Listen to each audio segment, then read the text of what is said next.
नमस्कार, साक्षी news network और आप सभी का स्वागत है। उत्तर प्रदेश विधानसभा के मानसून सत्र के दूसरे दिन मंगलवार को मुख्यमंत्री योगी आदित्यनाथ और विपक्ष के नेता अखिलेश यादव के बीच जमकर वाद विवाद हुआ। मुख्य विपक्षी समाजवादी पार्टी ने स्वास्थ्य व्यवस्था की बदहाली के मुद्दे पर हंगामा और नारेबाजी की और सदन से बहिर्गमन भी किया। दूसरी तरफ सदन के नेता और मुख्यमंत्री योगी आदित्यनाथ ने कहा कि 4 बार के शासन में राज्य की स्वास्थ्य व्यवस्था और शिक्षा का जितना नुकसान इन तथाकथित समाजवादियों ने किया उतना कभी नहीं हुआ। हम आपको बता दें कि मंगलवार को सदन की कार्रवाई शुरू होते ही नेता प्रतिपक्ष अखिलेश यादव ने स्वास्थ्य सेवाओं की बदहाली का मुद्दा उठाया और कहा कि स्वास्थ्य सेवाएं बदहाल हैं, एम्बुलेंस नहीं है, अस्पतालों में दवाई का इंतजाम नहीं है। 1 रुपए का पर्चा 10 रुपए का कर दिया आपने। जांचों में भी पैसा लगेगा। आप MRI, CT स्कैन और जितनी भी जांचें हैं सब प्राइवेट हाथों में देते जा रहे हो, तो गरीब क्या कराएगा, कहां से जांच कराएगा? और जो मशीनें ऑब्सोलीट हो गई उनको कब ठीक करोगे? कैंसर बढ़ रहा है, उसके कैंसर के इलाज के लिए कैंसर इंस्टीट्यूट बनना था। आज भी लोगों को मुंबई जाना पड़ रहा है, आज भी लोगों को दिल्ली जाना पड़ रहा है। और जो कुछ मदद सरकार से होती है, और सरकार भी आधे अधूरे मन से मदद करती है। ये माननीय सदस्य बैठे हैं, ये पत्र लिखते हैं, कोई अपने इलाज के लिए नहीं पत्र लिखते हैं, जो गरीब जनता आती है उनके लिए पत्र लिखते हैं।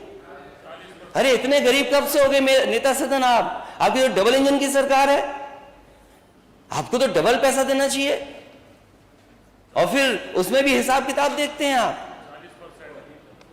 कि कितना देंगे। अरे कोई बीमारी एक बार आएगी, पता नहीं कि बीमारी कितनी बार आ जाए, तो बीमारी आ जाएगी उसके लिए केवल आप कंजूसी करके थोड़ा सा पैसा दे देंगे, क्या उससे इलाज हो जाएगा? मैं तो ये कहना चाहता हूं अध्यक्ष महोदय आपके माध्यम से कि अगर कोई गरीब आए सरकारी अस्पताल में तो उसे इधर उधर नहीं देखना पड़े, पूरा का पूरा इलाज सरकारी अस्पताल में हो जाए। ये समाजवादियों का मानना है, ये हमारी सोच थी। मुझे याद है नेताजी ने जब भी ये लोहिया इंस्टीट्यूट बनाया, 1 रुपए का पर्चा किया, इलाज फ्री करा दिया। आज 100 रुपए का हो गया, 100 रुपए का हो गया। और हर मेडिकल कॉलेज में अलग से बजट देते थे गरीब के इलाज के लिए, असाध्य बीमारी के लिए इलाज करा ले, उसको पैसा नहीं देना पड़े। अरे कहां लेके जाओगे इतना पैसा? और अब तो आपने आउटसोर्स करके कंपनी हायर की है कि हम $1 ट्रिलियन इकोनॉमी कैसे बनाएंगे। यूपी की $1 ट्रिलियन इकोनॉमी।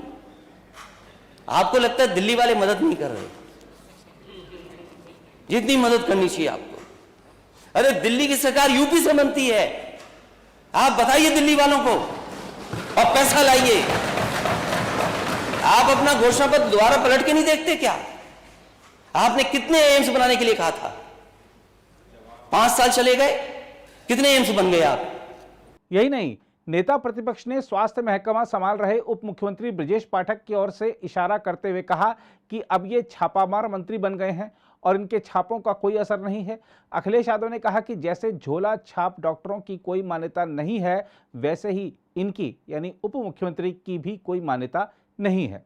इन आरोपों पर योगी आदित्यनाथ ने कहा, नेता प्रतिपक्ष की बातों से स्पष्ट हो रहा था कि पर उपदेश कुशल बहुतेरे, उन्हें यह पता नहीं कि बोल क्या रहे हैं और किसको बोलना चाह रहे थे। योगी ने आरोप लगाया कि 4 बार प्रदेश में सपा की सरकार रही और इनसे उपकृत हुए लोगों को छोड़कर कोई भी व्यक्ति सपा को सही नजरिए से नहीं देखता है। बोलते बोलते उनको बहुत सारी चीजें याद आती हैं। स्वाभाविक रूप से जब कोई चीज और खासतौर पर जनता जनार्दन अपना फैसला करके दे ही देती है, सपने जब तार तार होते हैं तो उसका दुख होगा ही, और उनकी बातों में वो दुख झलक भी रहा था। लेकिन हमें जनता जनार्दन के फैसले को स्वीकार तो करना पड़ेगा। यह सीजन पूर्वी उत्तर प्रदेश के लोगों के लिए हमेशा भय का प्रतीक होता था। एक कंपकपी छूटती थी जुलाई से लेकर के नवंबर तक। इंसेफ्लाइटिस से प्रतिवर्ष वहां पे 1200, 1500, 2000 तक मौतें होती थी। अकेले गोरखपुर का बीआरडी मेडिकल कॉलेज 500-500 मौतें उस मेडिकल कॉलेज में एक छत के नीचे एक वर्ष में होती थी। जनपदों के अंदर जो मौतें हो रही थी वो अलग है। जो लोग हॉस्पिटल तक नहीं पहुंच पाते थे वे अलग थी। डबल इंजन की सरकार का ही प्रभाव है और संयुक्त कार्यवाही का ही परिणाम है। इंसेफ्लाइटिस आज 0 तक पहुंच रही। इंसेफ्लाइटिस से होने वाली मौत 0 पर पहुंची है। ये लोग दूसरों को उपदेश देते हैं। सच्चाई क्या थी 2017 में? उससे 5 वर्ष पहले तो समाजवादी पार्टी की सरकार 2012 से 2017 तक थी। प्रदेश के सभी प्राथमिक स्वास्थ्य केंद्र बंद कर दिए गए थे। कोई डॉक्टर नहीं था, कोई डॉक्टर नहीं था।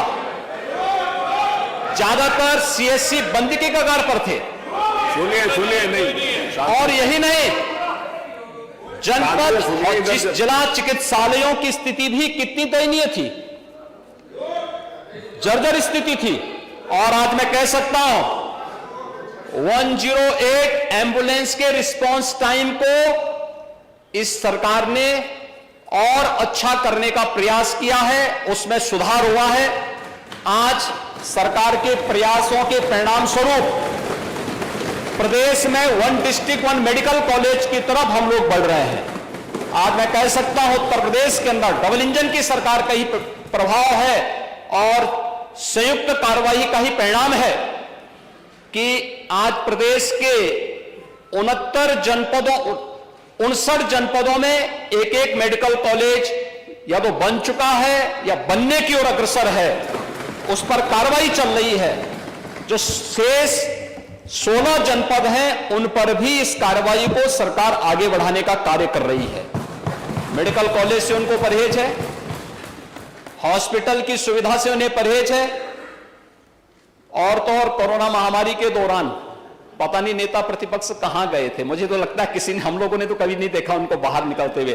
3-4 चरणों में दुर्भाग्य से इंसेफ्लाइटिस आई थी और उन 4 चरणों में हमें तो आशंका थी कि ऐसा ना हो कि कोरोना कालखंड में 5वें चरण की वो आ जाए तो फिर इनका क्या हाल होगा।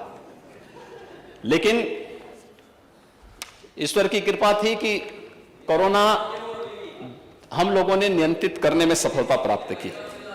मुझे लगता है नेता प्रतिपक्ष को एक जिम्मेदार नेता के रूप में सदन में बोलना चाहिए, तथ्यों पे बोलना चाहिए। जो आंकड़े हों उन आंकड़ों को एक बार सत्यापन करा करके अगर वे बोलेंगे तो ये विश्वसनीयता उनकी भी, उनके दल की भी बनी रहेगी और साथ साथ इस व्यवस्था के प्रति भी आम जनमानस का विश्वास डगमगाएगा नहीं।